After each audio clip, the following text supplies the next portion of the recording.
Muito obrigado, Sra. Presidente, Sr. Ministro, Srs. Secretários de Estado, caros colegas. Sr. Ministro, as últimas semanas e as audições que aqui decorreram confirmaram as nossas reservas sobre este Orçamento de Estado. E hoje ficou claro na sua intervenção que, depois de tantas vezes dizer uma inverdade, que é para não utilizar uma expressão mais forte, até o Sr. Ministro riu daquilo que disse. O que é natural, porque, quer dizer, é preciso ter algum desplante, mas às vezes a situação passa ao absurdo. A receita fiscal, de acordo com as suas previsões, impostos e contribuições, aumentam para o ano 1.500 milhões de euros. Os senhores vão arrecadar mais 1.500 milhões de euros. E vi dizer que isso é um alívio fiscal, Sr. Ministro. Seja sério uma vez na vida, pelo menos, só ficava bem. E, Sr. Ministro, vamos olhar então para o Orçamento de Estado. E o Orçamento de Estado, Sr. Ministro, tem duas características fundamentais. E essas duas características fundamentais são, por um lado, aquilo que todos dizem, todos, e aí há uma coincidência do Governo, de instâncias internacionais e de instâncias portuguesas, que tem a ver com a desaceleração da economia no próximo ano. A economia vai desacelerar. É o Governo que o diz e outros confirmam. Apesar de o Governo continuar a ser mais otimista que outros. É verdade. Mas todos dizem vamos crescer menos do que crescíamos nos anos anteriores e que crescemos este ano. No próximo ano, aumenta a dívida pública. Aumenta a receita fiscal, como já foi dito. E, por isso, se vamos crescer menos e se a despesa vai aumentar, há dúvidas sobre o valor do déficit. E esse valor do déficit, que pode ser 0,5, diz a UTAU, 0,6, diz a Comunidade Europeia, será 0,2, diz o Governo. E eu até lhe dou o benefício da dúvida. Eu até acredito que possa ser os 0,2, por uma razão muito simples. O Sr. Ministro vai cortar na despesa naquilo que for necessário cortar para alcançar essa meta. E por isso, Sr. Ministro, era útil que nos dissesse, de uma forma transparente e clara aos portugueses e ao Parlamento, onde é que vai cortar, onde é que pensa cortar, quais são as cativações que pretende fazer. Em vez de vir aqui anunciar mais números para aqui, mais investimentos para acolá, mais milhões não sei aonde, todos nós já sabemos que tudo isso é ficção. Tudo isso é ficção porque o que conta é a execução. E no final o senhor corta aquilo que quiser cortar, porque o seu cognome é Mário o Cativador, e por isso, no final, aquilo não vai ser aquilo que o senhor aqui anunciou, mas aquilo que vai ser necessário para alcançar a meta que o senhor quer atingir.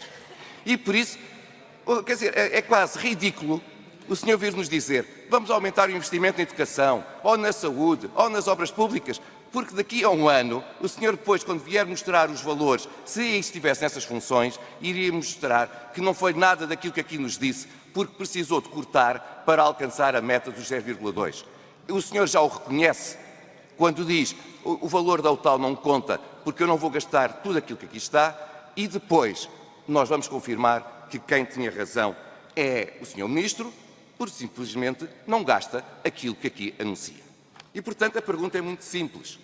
Onde é que vai cortar? Seja claro, transparente com os portugueses, dizendo eu tenho estas metas, mas eu já sei, ou já estou a prever, que não vou executar isto na saúde, ou isto na defesa, ou isto na administração interna, ou isto nos transportes, ou isto no investimento público. E estou ferreamente com força e com vontade de o fazer, porque considero que é mais importante alcançar a meta do déficit. Diga isso de uma vez. E eu sei que o senhor foge do dizer, porque assim vai atirando areia para os olhos de alguns dos seus parceiros de coligação, porque assim ficam felizes, porque dizem e anunciam que têm lá valores. Antes, nos anos anteriores, ficavam depois muito indignados, dizendo que o Sr. Ministro não estava mandatado para fazer isso, mas agora já sabem à cabeça que é isso que vai acontecer, mas mesmo assim aprovam o orçamento, sabendo que os números que ali estão são meras ficções. A segunda nota, sobre o crescimento da economia. Porquê que a economia está a desacelerar?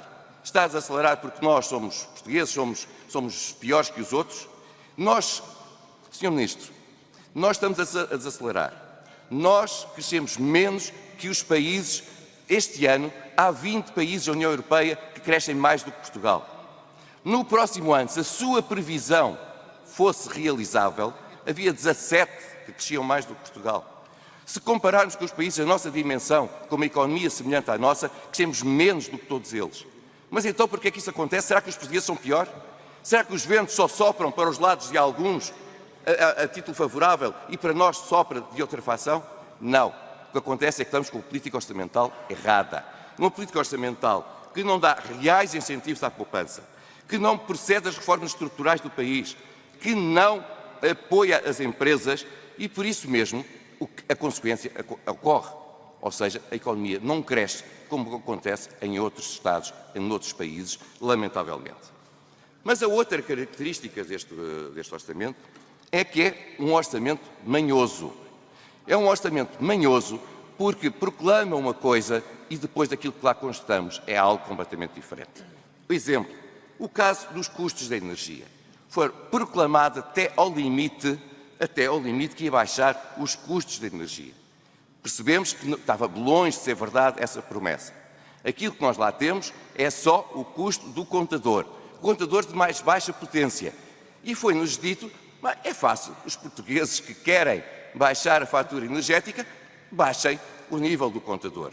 Isso faz-me lembrar, Sr. Ministro, aquela história da rainha, da imperatriz Antonieta, que quando via as pessoas protestarem, e lhes foi dito que protestavam porque não tinham pão, ela perguntou porque é que não comiam brioches. Ora bem, é algo parecido. O senhor está nas tintas para o sentimento das pessoas e como as pessoas vivem.